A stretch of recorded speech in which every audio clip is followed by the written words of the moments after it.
हाँ जी प्यारे साथियों, सत श्री अकाल सारिਆਂ ਨੂੰ ਸਵਾਗਤ ਆ ਅੱਜ ਦੀ ਕਲਾਸ ਦੇ ਵਿੱਚ। ਤੁਹਾਡਾ ਸਭ ਦਾ ਬਹੁਤ-ਬਹੁਤ ਤੇ ਅੱਜ ਦਾ ਜਿਹੜਾ ਆਪਣਾ ਟੌਪਿਕ ਆ ਪੋਲੀਟੀਕਲ ਦਾ ਹਨਾ, ਬਹੁਤ ਜ਼ਿਆਦਾ ਇੰਪੋਰਟੈਂਟ।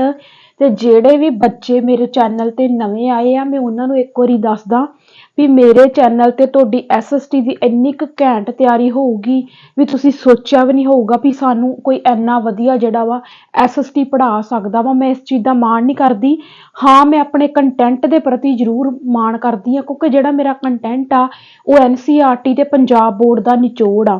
ਹੁਣ ਜਿਹੜਾ ਅੱਜ ਦਾ ਟੌਪਿਕ ਆ, ਜਿਹੜੀ ਮੇਰੀ ਪੋਲੀਟੀਕਲ ਦੀ ਪਲੇਲਿਸਟ ਬਣੀ ਪਈ ਸੀ ਮੇਰੀਆਂ ਕਲਾਸਾਂ ਦੀ, ਉਹਦੇ ਵਿੱਚ ਮੌਲਿਕ ਅਧਿਕਾਰਾਂ ਵਾਲਾ ਜਿਹੜਾ ਹੈਗਾ ਸੀਗਾ ਟੌਪਿਕ, ਮੈਂ ਪਹਿਲਾਂ ਵੀ ਕਰਵਾਇਆ ਸੀ, ਪਰ ਕੋਈ ਪ੍ਰੋਬਲਮ ਐਦਾਂ ਦੀ ਆਈ ਕਿ ਮੈਨੂੰ ਉਹ ਕਲਾਸ ਜਿਹੜੀ ਸੀ ਡਿਲੀਟ ਕਰਨੀ ਪਈ। ਕੋਈ ਚੈਨਲ ਦੇ ਰਿਗਾਰਡਿੰਗ ਪ੍ਰੋਬਲਮ ਆਈ ਸੀ ਜਿਹਦੀ ਵਜ੍ਹਾ ਕਰਕੇ ਮੈਨੂੰ ਉਹ ਡਿਲੀਟ ਕਰਨੀ ਪਈ ਸੀ।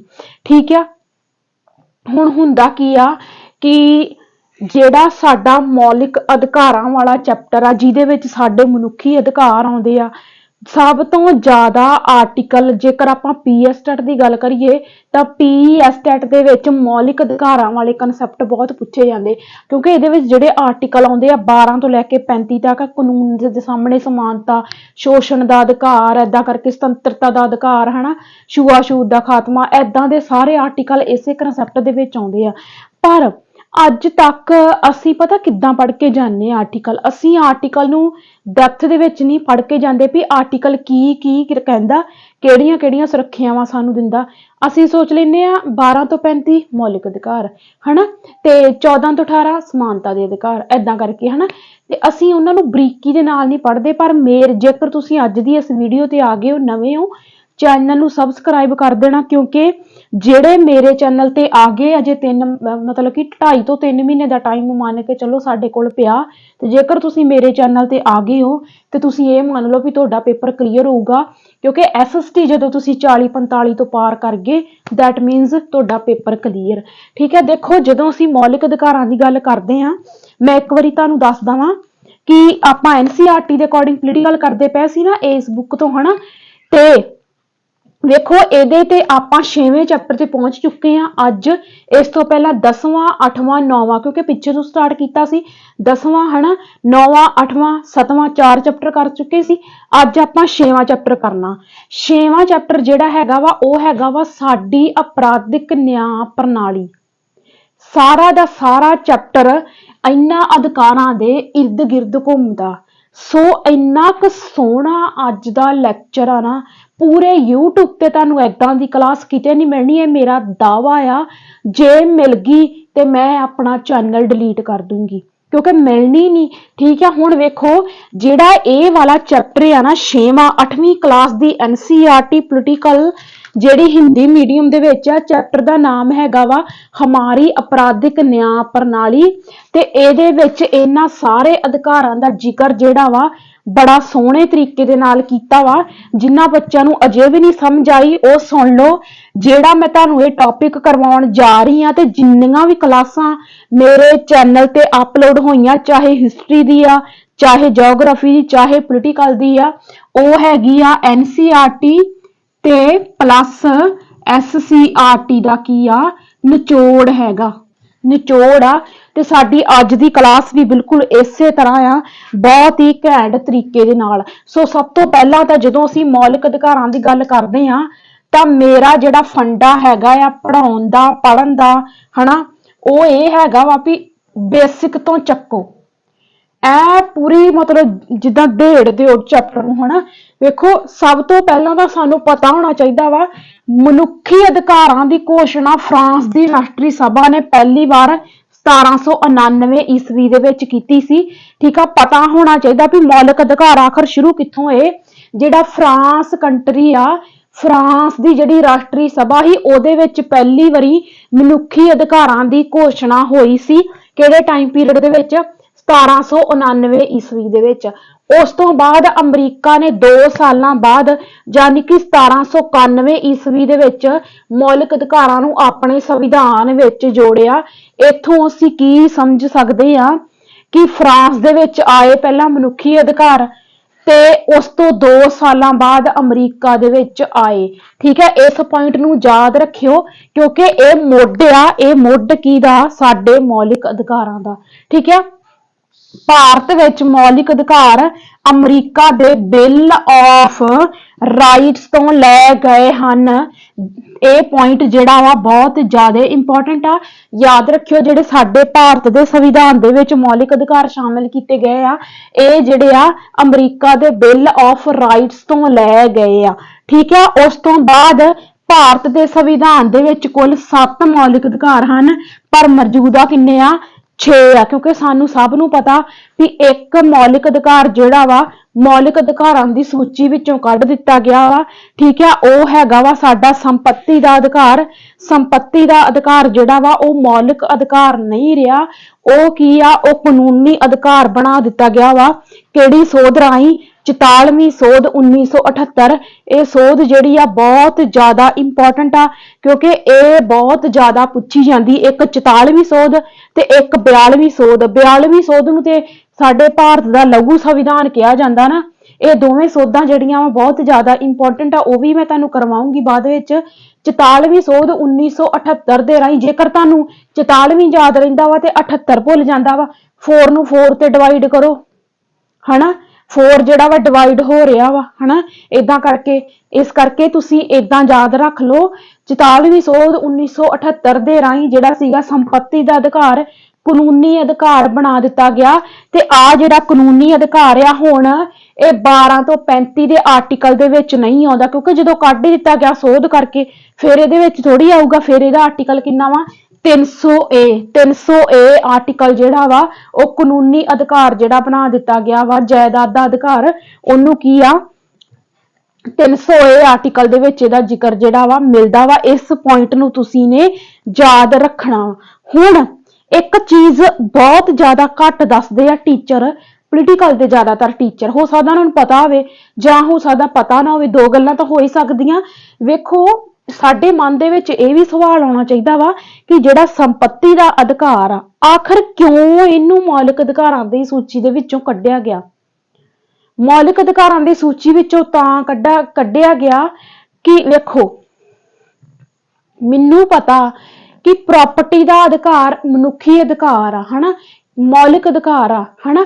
ਮੈਂ ਆਪਣੇ ਪੇਰੈਂਟਸ ਨੂੰ ਚਾਹੇ ਸਾਂਭਾਂ ਚਾਹੇ ਨਾ ਸਾਂਭਾਂ, ਮੈਂ ਉਹਨਾਂ ਦੀ ਕੇਅਰ ਕਰਾਂ ਚਾਹੇ ਨਾ ਕਰਾਂ, ਮੈਨੂੰ ਤੇ ਪ੍ਰਾਪਰਟੀ ਮਿਲ ਹੀ ਜਾਣੀ ਹੈ। ਏਦਾਂ ਹੋਣ ਲੱਗ ਗਿਆ ਪੂਰੇ ਸਮਾਜ ਦੇ ਵਿੱਚ, ਪੂਰੇ ਭਾਰਤ ਦੇ ਵਿੱਚ ਏਦਾਂ ਹੋਣ ਲੱਗ ਗਿਆ।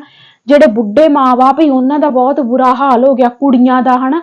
ਮੁੰਡੇ ਜਿਹੜੇ ਸੀਗੇ ਉਹ ਮਤਲਬ ਪ੍ਰਾਪਰਟੀ ਦੇ ਵਿੱਚ ਆਪਣਾ ਹੱਕ ਸਮਝਦੇ ਸੀ, ਹਨਾ। ਤੇ ਇਹ ਸਾਰੀਆਂ ਚੀਜ਼ਾਂ ਨੂੰ ਦੇਖ ਕੇ ਜਦੋਂ ਸਰਕਾਰ ਨੇ ਦੇਖਿਆ, ਸਾਡੇ ਸੰਵਿਧਾਨ ਨੇ ਦੇਖਿਆ ਵੀ ਨਹੀਂ, ਇਹ ਚੀਜ਼ ਤਾਂ ਗਲਤ ਹੋ ਰਹੀ ਆ। ਜੇਕਰ ਅਸੀਂ ਸੰਪत्ति ਦਾ ਅਧਿਕਾਰ ਮੌਲਿਕ ਅਧਿਕਾਰਾਂ ਦੀ ਸੂਚੀ ਵਿੱਚੋਂ ਕੱਢ ਦਈਏ ਤੇ ਉਹਨੂੰ ਕਾਨੂੰਨੀ ਅਧਿਕਾਰ ਬਣਾ ਦਈਏ ਤੇ ਜਿਹੜਾ ਬੁੱਢੇ ਮਾਂ-ਬਾਪ ਦਾ ਤੇ ਜਿਹੜਾ ਇੰਨਾ ਜ਼ਿਆਦਾ ਫੀਮੇਲ ਦਾ ਕਹਿ ਲਓ ਜ਼ਿਆਦਾ ਸ਼ੋਸ਼ਣ ਜਿਹੜਾ ਹੁੰਦਾ, ਸ਼ਾਇਦ ਉਹ ਘੱਟ ਹੋ ਸਕੇ। ਇਹੀ ਕਾਰਨ ਹੈ ਕਿ ਇਹਨਾਂ ਨੇ ਜਿਹੜਾ ਸੀਗਾ ਸੰਪत्ति ਦੇ ਅਧਿਕਾਰ ਨੂੰ ਕੱਟ ਕਰਕੇ, ਸੋਧ ਕਰਕੇ, ਤੇ ਇਹਨਾਂ ਨੇ ਕੀ ਕਰਤਾ, ਉਹਨੂੰ ਕਾਨੂੰਨੀ ਅਧਿਕਾਰ ਬਣਾ ਦਿੱਤਾ 44ਵੀਂ ਸੋਧ 1978 ਦੇ ਤਹਿਤ। ਤੇ ਇਹ ਹੁਣ 300A ਆਰਟੀਕਲ ਦੇ ਤਹਿਤ ਆਉਂਦਾ ਵਾ। ਹੋਪ ਇੱਥੋਂ ਤੱਕ ਸਾਰੇ ਪੁਆਇੰਟ ਕਲੀਅਰ ਆ, ਕਿਉਂਕਿ ਅੱਜ ਆਪਾਂ ਕਰਨੇ ਸਾਰੇ ਮੌਲਿਕ ਅਧਿਕਾਰ ਅਕੋਰਡਿੰਗ ਟੂ NCERT। ਠੀਕ ਆ, ਤੇ ਆਪਾਂ ਚੱਲਦੇ ਆ ਅਗਲੇ ਪੁਆਇੰਟ ਤੇ।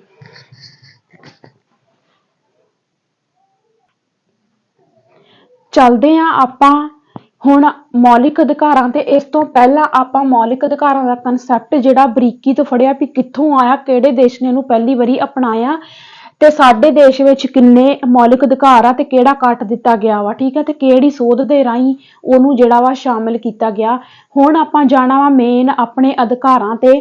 ਠੀਕ ਆ, ਮੈਂ ਤੁਹਾਨੂੰ ਬਾਰੀ-ਬਾਰੀ ਕਹਿ ਰਹੀ ਆ ਵੀ ਮੇਰੀਆਂ ਕਲਾਸਾਂ ਨੂੰ ਲਾਈਟਲੀ ਨਾ ਲਓ ਤੇ ਇੱਕ ਕਾਪੀ ਪੈਨ ਫੜ ਕੇ ਜ਼ਰੂਰ ਬੈਠਿਆ ਕਰੋ ਮੇਰੀ ਕਲਾਸ ਦੇ ਵਿੱਚ ਤੇ ਉਹਨਾਂ ਨੂੰ ਨੋਟ ਕਰਦੇ ਜਾਇਆ ਕਰੋ, ਕਿਉਂਕਿ ਮੈਂ ਬਲੀਵ ਕਰਦੀ ਆ ਆਪਣੇ ਹੈਂਡ ਰਿਟਨ ਨੋਟਸ ਤੇ ਮੈਂ ਜਦੋਂ ਮੈਂ ਐਗਜ਼ਾਮ ਦੀ ਤਿਆਰੀ ਕਰਦੀ ਹੁੰਦੀ ਸੀ ਤੇ ਮੈਂ ਵੀ ਏਦਾਂ ਹੀ ਪੜ੍ਹਦੀ ਹੁੰਦੀ ਸੀ।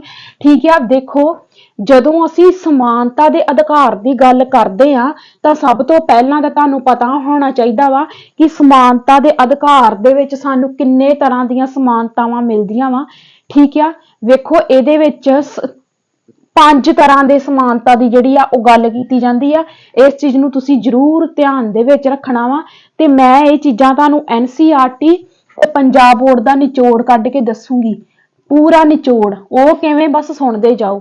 ਵੇਖੋ, ਜਦੋਂ ਅਸੀਂ ਕਾਨੂੰਨ ਦੇ ਸਾਹਮਣੇ ਸਮਾਨਤਾ ਦੀ ਗੱਲ ਕਰਦੇ ਆ, ਕਾਨੂੰਨ ਦੇ ਸਾਹਮਣੇ ਸਮਾਨਤਾ ਆਰਟੀਕਲ 14 ਜਿਹੜਾ ਵਾ ਉਹ ਸਾਨੂੰ ਕਹਿੰਦਾ ਵਾ ਕਿ ਕਾਨੂੰਨ ਦੀ ਨਜ਼ਰ ਦੇ ਵਿੱਚ ਜਿੰਨੇ ਵੀ ਆਮ ਲੋਕ ਆ, ਚਾਹੇ ਉਹ ਕਿਸੇ ਵੀ ਛੋਟੇ ਆ, ਗਰੀਬ ਆ, ਅਮੀਰ ਆ, ਕਾਨੂੰਨ ਦੀ ਨਜ਼ਰ ਦੇ ਵਿੱਚ ਜਿਹੜੇ ਆ ਉਹ ਸਾਰੇ ਜਿਹੜੇ ਆ ਬਿਲਕੁਲ ਸਮਾਨ ਆ।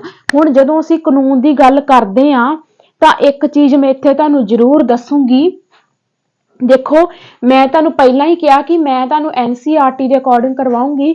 NCERT ਸਾਨੂੰ ਕੀ ਦੱਸਦੀ ਆ? NCERT ਸਾਨੂੰ ਕਹਿੰਦੀ ਆ ਕਿ ਸਾਡੇ ਸਮਾਜ ਦੇ ਵਿੱਚ 2 ਤਰ੍ਹਾਂ ਦੇ ਲੋਕ ਆ। ਇੱਕ ਤਾਂ ਸਾਡੇ ਸਮਾਜ ਦੇ ਵਿੱਚ ਅਮੀਰ ਲੋਕ ਆ ਤੇ ਇੱਕ ਸਾਡੇ ਸਮਾਜ ਦੇ ਵਿੱਚ ਗਰੀਬ ਲੋਕ ਆ। ਹੁਣ ਮੰਨ ਲਓ ਕੋਈ ਵੀ ਦੋਸ਼ ਲੱਗਾ, ਕਿਸੇ ਅਮੀਰ ਵਿਅਕਤੀ ਤੇ ਦੋਸ਼ ਲੱਗ ਗਿਆ, ਉਹਦੇ ਕੋਲ ਪੈਸਾ ਹੈਗਾ ਵਾ, ਉਹ ਆਪਣਾ ਪ੍ਰਾਈਵੇਟ ਵਕੀਲ ਕਰ ਲੂਗਾ। ਪਰ ਮੰਨ ਲਓ ਕੋਈ, ਕਿਉਂਕਿ ਅਮੀਰਾਂ ਵੱਲੋਂ ਹਮੇਸ਼ਾ ਹੀ ਗਰੀਬਾਂ ਦਾ ਸ਼ੋਸ਼ਣ ਹੁੰਦਾ ਆਇਆ, ਤੇ ਹੁਣ ਵੇਖੋ ਕਿ ਮੰਨ ਲਓ ਕਿਸੇ ਗਰੀਬ ਬੰਦੇ ਤੇ ਕੋਈ ਦੋਸ਼ ਲੱਗ ਗਿਆ, ਪੁਲਿਸ ਆ ਗਈ, ਉਹਨੂੰ ਘਰੋਂ ਲੈ ਗਈ, ਤੇ ਹੁਣ ਅਗਲਾ ਤਾਂ ਵਿਚਾਰਾ ਗਰੀਬ ਆ, ਆਪਦੀ ਰੋਜੀ ਰੋਟੀ ਮਸਾਂ ਕਮਾਉਂਦਾ, ਉਹਦੇ ਕੋਲ ਪ੍ਰਾਈਵੇਟ ਵਕੀਲ ਕਰਨ ਦੇ ਪੈਸੇ ਨਹੀਂ ਹੈਗੇ। ਤੇ ਕਾਨੂੰਨ ਦੇ ਸਾਹਮਣੇ ਸਮਾਨਤਾ ਆਰਟੀਕਲ ਇਹ ਵੀ ਕਹਿੰਦਾ ਵਾ ਕਿ ਗਰੀਬ ਵਿਅਕਤੀ ਜਿਹੜਾ ਵਾ ਉਹਨੂੰ ਸਰਕਾਰੀ ਵਕੀਲ ਦੀ ਜਿਹੜੀ ਆ ਉਹ ਸਹੂਲਤ ਦਿੱਤੀ ਜਾਊਗੀ। ਸਰਕਾਰੀ ਵਕੀਲ ਜਿਹੜਾ ਵਾ ਉਹ ਕਰ ਸਕਦਾ ਵਾ। ਠੀਕ ਆ, ਇਹ ਚੀਜ਼ ਆ ਸਰਕਾਰੀ ਵਕੀਲ ਦੀ ਜਿਹੜੀ ਆ। ਸਰਕਾਰੀ ਵਕੀਲ ਨੂੰ ਆਪਣਾ ਕੰਮ ਨਿਰਪੱਖ ਹੋ ਕੇ ਕਰਨਾ ਪੈਂਦਾ ਵਾ। ਨਿਰਪੱਖ ਹੋ ਕੇ ਕਿਵੇਂ? ਕਿਉਂਕਿ ਪ੍ਰਾਈਵੇਟ ਵਕੀਲ ਜਿਹੜੇ ਆ ਉਹ ਵਿਕ ਸਕਦੇ ਆ, ਪਰ ਸਰਕਾਰੀ ਵਕੀਲ ਨਹੀਂ ਵਿਕ ਸਕਦੇ। ਇਹ NCERT ਦੇ ਵਿੱਚ ਲਿਖਿਆ ਤੇ ਇਸ ਚੀਜ਼ ਨੂੰ ਤੁਸੀਂ ਧਿਆਨ ਦੇ ਵਿੱਚ ਰੱਖਿਓ। ਉਸ ਤੋਂ ਬਾਅਦ ਸਾਡਾ ਅਗਲਾ ਆ ਜਾਂਦਾ ਵਾ ਵਿਤਕਰੇ ਦੀ ਮਨਾਹੀ, ਆਰਟੀਕਲ 15। ਤੇ ਆਰਟੀਕਲ 15 ਜਿਹੜਾ ਸੀਗਾ ਉਹਦੇ ਬਾਰੇ ਮੈਂ ਤੁਹਾਨੂੰ ਦੱਸਿਆ ਸੀਗਾ ਕਿ ਆਰਟੀਕਲ 15 ਦੇ ਵਿੱਚ ਮੈਂ ਤੁਹਾਨੂੰ ਯਾਦ ਕਰੋ, ਮੈਂ ਤੁਹਾਨੂੰ ਪਿਛਲਾ ਚੈਪਟਰ ਕਰਵਾਇਆ ਸੀ ਹਾਸ਼ੀਆ ਕਰਨ ਦੀ ਸਮਝ, ਜਿਹਨੂੰ ਆਪਾਂ ਪੰਜਾਬੀ ਦੇ ਵਿੱਚ ਕੀ ਕਹਿੰਦੇ ਆ, ਅਸਮਾਨਤਾ ਦੀ ਸਮਝ। ਪਿਛਲਾ ਚੈਪਟਰ ਯਾਦ ਕਰੋ, ਇਸੇ ਵੀਡੀਓ ਦੀ ਪਲੇਲਿਸਟ ਦੇ ਵਿੱਚ ਜਾ ਕੇ ਉਹ ਚੈਪਟਰ ਦੇਖ ਲਓ। ਜਦੋਂ ਅਸੀਂ ਅਸਮਾਨਤਾ ਦੀ ਗੱਲ ਕੀਤੀ ਸੀ ਤੇ ਉਹਦੇ ਵਿੱਚ ਆਰਟੀਕਲ 15 ਬਾਰੇ ਦੱਸਿਆ ਸੀ ਵਿਤਕਰੇ ਦੀ ਮਨਾਹੀ, ਮਤਲਬ ਕਿਸੇ ਵੀ ਵਿਅਕਤੀ ਦੇ ਨਾਲ ਧਰਮ ਦੇ ਆਧਾਰ ਤੇ, ਜਾਤ ਦੇ ਆਧਾਰ ਤੇ, ਰੰਗ ਦੇ ਆਧਾਰ ਤੇ, ਨਸਲ ਦੇ ਆਧਾਰ ਤੇ, ਊਚ ਨੀਚ ਦੇ ਆਧਾਰ ਤੇ ਕਿਸੇ ਵੀ ਪ੍ਰਕਾਰ ਦਾ ਵਿਤਕਰਾ ਜਿਹੜਾ ਵਾ ਉਹ ਨਹੀਂ ਕੀਤਾ ਜਾ ਸਕਦਾ। ਇਹ ਜਿਹੜਾ ਵਾ ਆਰਟੀਕਲ 15 ਜਿਹੜਾ ਵਾ ਸਾਨੂੰ ਦੱਸਦਾ ਵਾ। ਠੀਕ ਆ, ਤੇ ਇਹਦੇ ਨਾਲ ਜਿਹੜਾ ਵਾ ਮਤਲਬ ਦਲਿਤ ਲੋਕ ਵੀ ਆਉਂਦੇ ਆ, ਵੀ ਦਲਿਤ ਲੋਕਾਂ ਦੇ ਨਾਲ ਜਿਹੜਾ ਵਾ ਉਹਨਾਂ ਦੇ ਨਾਲ ਕੋਈ ਵਿਤਕਰਾ ਨਹੀਂ ਕੀਤਾ ਜਾ ਸਕਦਾ। ਯਾਦ ਕਰੋ, ਮੈਂ ਤੁਹਾਨੂੰ ਦਲਿਤ ਸ਼ਬਦ ਦਾ ਸ਼ਾਬਦਿਕ ਅਰਥ ਵੀ ਦੱਸਿਆ ਸੀ। ਦਲਿਤ ਸ਼ਬਦ ਦਾ ਸ਼ਾਬਦਿਕ ਅਰਥ ਹੈਗਾ ਸੀ ਦੱਬੇ ਕੁਚਲੇ ਲੋਕ। ਕੀ? ਦੱਬੇ ਕੁਚਲੇ ਲੋਕ। ਠੀਕ ਆ, ਐਦਾਂ ਦੀ ਪੋਲਿਟੀ ਜਿਹੜੀ ਆ ਕਿਤੇ ਵੀ ਨਹੀਂ ਮਿਲਣੀ, ਕਿਉਂਕਿ ਨਿਚੋੜ ਚੱਲ ਰਿਹਾ NCERT ਦਾ ਤੇ ਪੰਜਾਬ ਬੋਰਡ ਦਾ। 28 ਤਰੀਕ ਨੂੰ ਸਾਨੂੰ ਈਵਨਿੰਗ ਨੂੰ ਪਤਾ ਲੱਗ ਜੂਗਾ ਕਿ ਇਹ ਸਾਡੀ SST NCERT ਤੋਂ ਪਾਉਣ ਦੀ ਗੱਲ ਕਰਦੇ ਆ ਕਿ ਪੰਜਾਬ ਬੋਰਡ ਤੋਂ ਪਾਉਣ ਦੀ ਗੱਲ ਕਰਦੇ ਆ। ਦੂਜੀ ਗੱਲ ਇਹ ਆ, ਜੇ ਇਹ ਕਹਿ ਵੀ ਦਿੰਦੇ ਆ ਨਹੀਂ ਜੀ ਸਾਡੇ ਆਪਣੇ ਸਿਲੇਬਸ ਤੋਂ ਪੇਪਰ ਆਊਗਾ, NCERT ਤੋਂ ਪੇਪਰ ਨਹੀਂ ਆਊਗਾ, ਤੇ ਫਿਰ ਵੀ ਅਸੀਂ ਇਹਨਾਂ ਤੇ ਭਰੋਸਾ ਨਹੀਂ ਕਰ ਸਕਦੇ ਕਿਉਂਕਿ ਅਸੀਂ ਤੇ ਕਸੂਤੇ ਫਸੇ ਆ। ਹੁਣ ਸਾਡੇ ਕੋਲ ਇੱਕੋ ਰਸਤਾ ਵੀ NCERT ਵੀ ਫੜੋ ਤੇ ਪੰਜਾਬ ਬੋਰਡ ਵੀ ਫੜੋ ਤੇ ਦੋਵਾਂ ਦਾ ਫੜ ਕੇ ਨਿਚੋੜ ਕੱਢ ਦੋ। ਉਸ ਤੋਂ ਬਾਅਦ ਅਗਲੇ ਆਰਟੀਕਲ ਤੇ ਆ ਜਾਓ। ਅਗਲਾ ਆਰਟੀਕਲ ਹੈਗਾ ਵਾ ਸਾਡਾ ਅਵਸਰ ਦੀ ਸਮਾਨਤਾ, ਆਰਟੀਕਲ 16। ਯਾਦ ਕਰੋ, ਇਸੇ ਹੀ ਚੈਪਟਰ ਦੇ ਵਿੱਚ ਮੈਂ ਤੁਹਾਡੇ ਕੋਲ ਰਿਜ਼ਰਵੇਸ਼ਨ ਦੀ ਗੱਲ ਕੀਤੀ ਸੀ। ਰਿਜ਼ਰਵੇਸ਼ਨ ਦਾ ਮਤਲਬ ਕੀ ਹੁੰਦਾ ਵਾ ਕਿ ਚਾਹੇ ਕੋਈ ਅਮੀਰ ਆ, ਗਰੀਬ ਆ, ਕਿਸੇ ਵੀ ਧਰਮ ਦਾ, ਜਾਤ ਦਾ, ਕਿਸੇ ਵੀ ਰੰਗ ਨਸਲ ਦਾ, ਕੁਛ ਵੀ ਆ, ਨੌਕਰੀਆਂ ਦੇ ਵਿੱਚ ਸਮਾਨਤਾ ਜਿਹੜੀ ਉਹ ਬਰਾਬਰ ਆ। ਜਿਹੜੇ ਦਲਿਤ ਲੋਕ ਆ, ਦਲਿਤ ਲੋਕਾਂ ਲਈ ਜਿਹੜਾ ਵਾ ਰਿਜ਼ਰਵੇਸ਼ਨ ਦਾ ਪ੍ਰਬੰਧ, ਉਹਨਾਂ ਲਈ ਨੌਕਰੀਆਂ ਦੇ ਵਿੱਚ ਸੀਟਾਂ ਦਾ ਰਾਖਵਾਂਕਰਨ ਜਿਹੜਾ ਵਾ ਉਹ ਵੱਖਰੇ ਤਰੀਕੇ ਦੇ ਨਾਲ ਕੀਤਾ ਜਾਂਦਾ। ਕਿਉਂਕਿ ਅੱਜ ਤੋਂ ਪਹਿਲਾਂ ਜੇਕਰ ਅਸੀਂ ਆਪਣਾ ਇਤਿਹਾਸ ਫੋਲੀਏ ਤੇ ਇਹਨਾਂ ਦਲਿਤ ਲੋਕਾਂ ਦੇ ਨਾਲ ਬਹੁਤ ਜ਼ਿਆਦਾ ਵਿਤਕਰਾ ਹੁੰਦਾ ਸੀ। ਇਸੇ ਹੀ ਕਰਕੇ ਇਹਨਾਂ ਲਈ ਖਾਸ ਜਿਹੜਾ ਵਾ ਰਿਜ਼ਰਵੇਸ਼ਨ ਦਾ ਜਿਹੜਾ ਪ੍ਰਬੰਧ ਕੀਤਾ ਗਿਆ ਵਾ ਆਰਟੀਕਲ 16 ਦੇ ਤਹਿਤ ਸਾਡੇ ਸੰਵਿਧਾਨ ਦੇ ਵਿੱਚ। ਉਸ ਤੋਂ ਬਾਅਦ ਆਲੋ ਛੂਆ-ਛਾਤ ਦੀ ਸਮਾਪਤੀ। ਇਹ ਆਰਟੀਕਲ ਬਹੁਤ ਜ਼ਿਆਦਾ ਇੰਪੋਰਟੈਂਟ ਆ, ਸਾਡੇ ਐਗਜ਼ਾਮੀਨਰ ਦਾ ਫੇਵਰਿਟ ਆਰਟੀਕਲ ਆ ਤੇ ਇਹ ਸਾਨੂੰ ਪੇਪਰ ਦੇ ਵਿੱਚ ਬਹੁਤ ਜ਼ਿਆਦਾ ਆਉਂਦਾ। ਤੇ ਹੁਣ ਪਿਛਲੀ ਵੀਡੀਓ ਚੇਤੇ ਕਰੋ, ਕਿਹੜੀ ਵੀਡੀਓ? ਉਹ ਵੀਡੀਓ ਜਿਹਦੇ ਵਿੱਚ ਮੈਂ ਤੁਹਾਨੂੰ ਅੱਜ ਤੇ ਆਪਾਂ ਕਰ ਰਹੇ ਹਾਂ NCERT 8ਵੀਂ ਕਲਾਸ ਦਾ 6ਵਾਂ ਚੈਪਟਰ। ਪਿਛਲਾ ਚੈਪਟਰ ਚੇਤੇ ਕਰੋ, 7ਵਾਂ ਤੇ 8ਵਾਂ। 7ਵਾਂ ਚੈਪਟਰ ਜਿਹੜਾ ਵਾ ਉਹ ਦੋਵੇਂ ਚੈਪਟਰ ਹਾਸ਼ੀਆਕਰਨ ਦੀ ਸਮਝ ਤੇ ਹਾਸ਼ੀਆਕਰਨ ਦੇ ਨਾਲ ਨਿਪਟਣ ਦੇ ਬਾਰੇ ਹੀ, ਯਾਨੀ ਕਿ ਅਸਮਾਨਤਾ ਨੂੰ ਸਮਝਣ ਦੇ ਬਾਰੇ ਤੇ ਅਸਮਾਨਤਾ ਦੇ ਨਾਲ ਨਿਪਟਣ ਦੇ ਬਾਰੇ। ਉਹਦੇ ਵਿੱਚ 17 ਆਰਟੀਕਲ ਬਹੁਤ ਹੀ ਸੋਹਣੇ ਤਰੀਕੇ ਦੇ ਨਾਲ ਦਿੱਤਾ। ਮੈਂ ਇਹ ਚੀਜ਼ਾਂ ਤੁਹਾਨੂੰ ਪਹਿਲਾਂ ਹੀ ਕਰਵਾ ਚੁੱਕੀ ਆ। ਇਸ ਚੀਜ਼ ਨੂੰ ਜਿਹੜਾ ਵਾ ਧਿਆਨ ਦੇ ਵਿੱਚ ਰੱਖਣਾ। ਆਰਟੀਕਲ 17 ਕੀ ਕਹਿੰਦਾ ਵਾ? NCERT ਸਾਨੂੰ ਦੱਸਦੀ ਆ।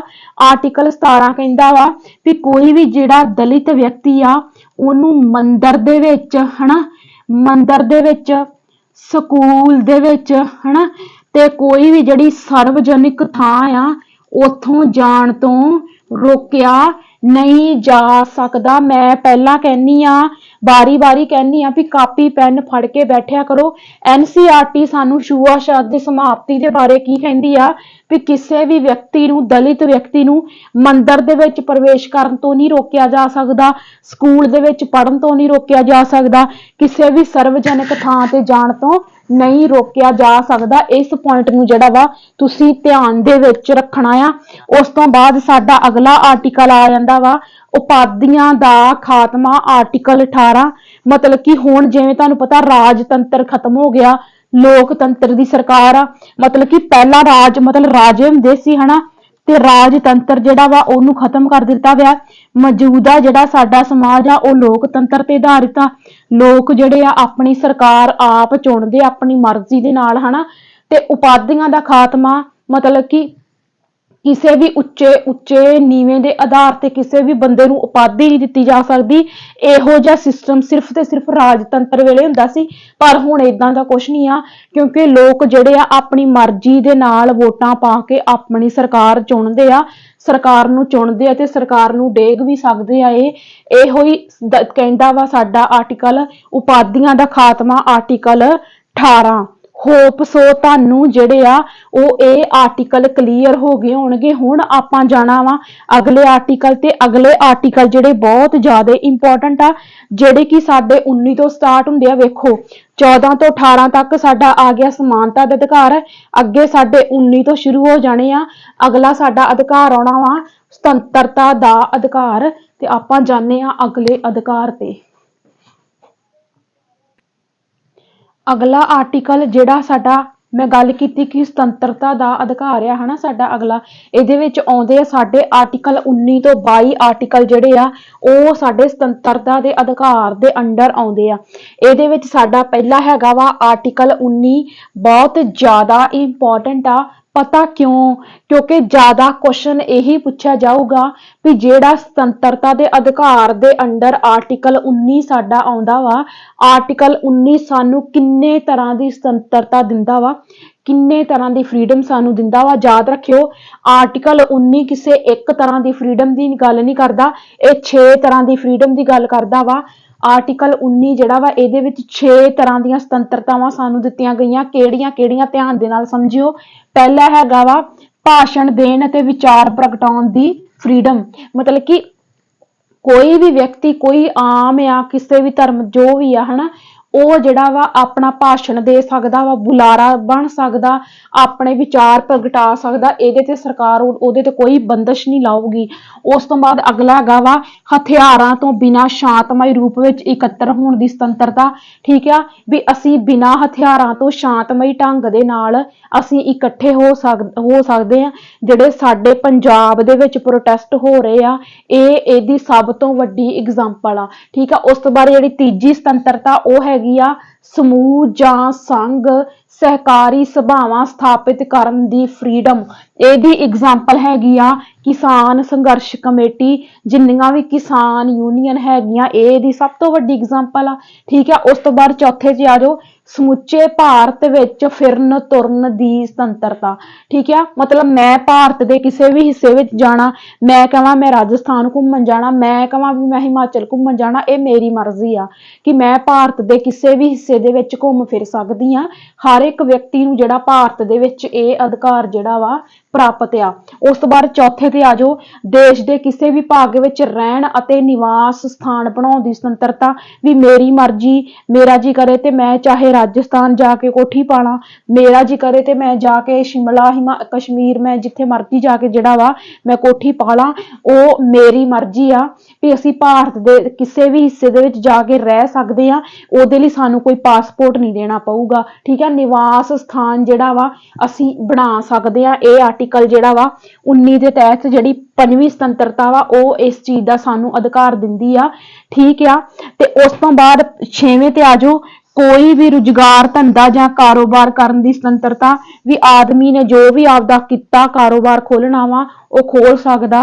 ਫੋਰ ਐਗਜ਼ਾਮਪਲ ਮੈਂ ਕਹਾਂ ਕਿ ਮੈਂ ਮੁਰਗੀਆਂ ਦਾ ਪੋਲਟ ਫਾਰਮ ਜਿਹੜਾ ਖੋਲਣਾ ਵਾ, ਤੇ ਏਦਾਂ ਨਹੀਂ ਹੋ ਸਕਦਾ ਵੀ ਸਰਕਾਰ ਆਵੇ ਤੇ ਮੇਰੀ ਮੁਰਗੀਆਂ ਦੇ ਖੰਭ ਖਿਲਾਰਦੇ ਆਣ ਕੇ, ਏਦਾਂ ਨਹੀਂ ਹੋ ਸਕਦਾ। ਠੀਕ ਆ, ਸੋ ਮਤਲਬ ਆਪਦੀ ਮਰਜ਼ੀ ਆ ਤੇ ਕੋਈ ਵੀ ਰੁਜ਼ਗਾਰ ਧੰਦਾ ਅਸੀਂ ਜਿਹੜਾ ਵਾ ਆਪਣਾ ਖੋਲ ਸਕਦੇ ਆ। ਇੰਪੋਰਟੈਂਟ ਗੱਲਾਂ ਇਹਦੀਆਂ 2 ਹਾਈਲਾਈਟ ਕਰਕੇ ਚੇਤੇ ਰੱਖਣੀਆਂ ਕਿਹੜੀਆਂ? ਵੀ ਆਰਟੀਕਲ 19 ਕਿੰਨੇ ਤਰ੍ਹਾਂ ਦੀ ਸੁਤੰਤਰਤਾ ਦੀ ਗੱਲ ਕਰਦਾ? 6 ਤਰ੍ਹਾਂ ਦੀ ਸੁਤੰਤਰਤਾ ਦੀ ਗੱਲ ਕਰਦਾ। ਦੂਜਾ ਪੁਆਇੰਟ ਕਿਹੜੀਆਂ ਸੁਤੰਤਰਤਾਵਾਂ ਦੀ ਗੱਲ ਕਰਦਾ? ਕਿਉਂਕਿ ਇਹ ਸਾਨੂੰ ਯਾਦ ਹੋਣਾ ਚਾਹੀਦਾ, ਕਿਉਂਕਿ ਇੱਥੋਂ ਸਾਨੂੰ ਕਿੱਦਾਂ ਕੁਐਸਚਨ ਪਾਉਣਗੇ। ਹੇਠ ਲਿਖਿਆਂ ਦੇ ਵਿੱਚੋਂ ਕਿਹੜੀ ਸੁਤੰਤਰਤਾ ਆਰਟੀਕਲ 19 ਦੇ ਤਹਿਤ ਨਹੀਂ ਆਉਂਦੀ? ਤੇ ਤੁਹਾਨੂੰ ਆ 6 ਤਰ੍ਹਾਂ ਦੀਆਂ ਸੁਤੰਤਰਤਾਵਾਂ ਪਤਾ ਹੋਣਗੀਆਂ, ਫਿਰ ਹੀ ਤੁਸੀਂ ਇਸ ਚੀਜ਼ ਦਾ ਆਨਸਰ ਜਿਹੜਾ ਉਹ ਲੱਭ ਸਕਦੇ ਆ। ਤੀਜਾ ਪੁਆਇੰਟ ਇਹਦਾ ਇਹ ਕਿਹੜਾ ਸਾਡਾ ਅਧਿਕਾਰ ਆ ਜਿਹੜਾ ਭਾਰਤ ਦੇ ਵਿੱਚ ਐਮਰਜੈਂਸੀ ਲੱਗਣ ਦੇ ਦੌਰਾਨ ਖੋਇਆ ਜਾ ਸਕਦਾ ਵਾ?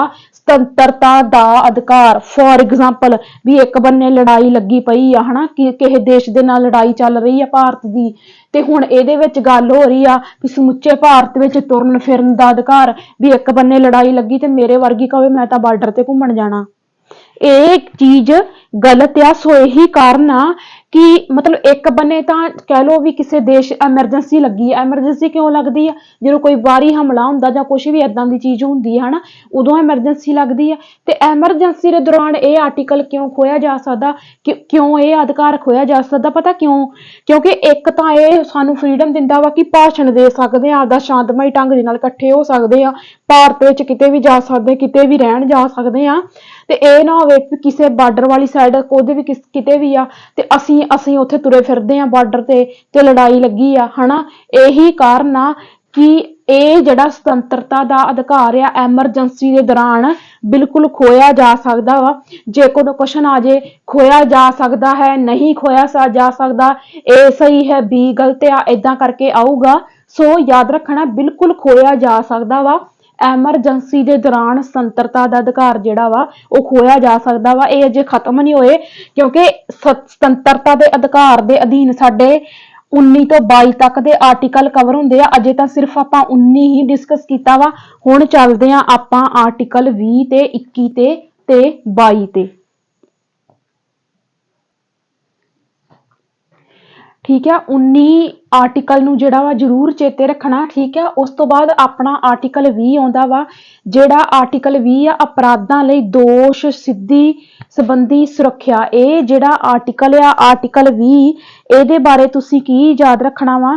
NCERT ਦੇ ਅਕੋਰਡਿੰਗ ਬਿਲਕੁਲ ਹੀ ਤੁਹਾਨੂੰ ਜਿਹੜਾ ਵਾ ਇਹ ਸਾਰਾ ਡਾਟਾ ਜਿਹੜਾ ਵਾ ਮੈਂ ਕਰਵਾਉਂਗੀ। ਜਿਹੜਾ ਆਰਟੀਕਲ 20 ਆ ਅਪਰਾਧਾਂ ਲਈ ਦੋਸ਼ ਸਿੱਧੀ ਸੰਬੰਧੀ ਸੁਰੱਖਿਆ, ਮਤਲਬ ਆਰਟੀਕਲ ਜਿਹੜਾ 20 ਆ ਇਹ ਕੀ ਕਹਿੰਦਾ, ਮੰਨ ਲਓ ਕੋਈ ਵੀ ਆਪਾਂ ਕਿਸੇ ਦੇ ਕਹਿਣ ਤੇ ਕਿਸੇ ਨੇ ਮਤਲਬ ਆਪਾਂ ਕਿਸੇ ਤੇ ਇਲਜ਼ਾਮ ਲਾਤੇ ਵੀ ਉਹਨੇ ਚੋਰੀ ਕੀਤੀ ਆ, ਉਹਨੇ ਏਦਾਂ ਕੀਤਾ, ਉਹਨੇ ਏਦਾਂ ਕੀਤਾ, ਉਹ ਕਿਸੇ ਆਦਮੀ ਨੂੰ ਫੜ ਕੇ ਪੁਲਿਸ ਜਿਹੜੀ ਆ ਲੈ ਆਈ, ਪਰ ਕੀ ਆ ਕਿ ਕਾਨੂੰਨ ਨੂੰ ਉਹਦਾ ਅਪਰਾਧ ਜਿਹੜਾ ਵਾ ਉਹ ਸਾਬਿਤ ਕਰਨਾ ਪਊਗਾ ਵੀ ਉਹ ਦੋਸ਼ੀ ਹੈਗਾ ਚਾਹੇ ਨਹੀਂ ਹੈਗਾ।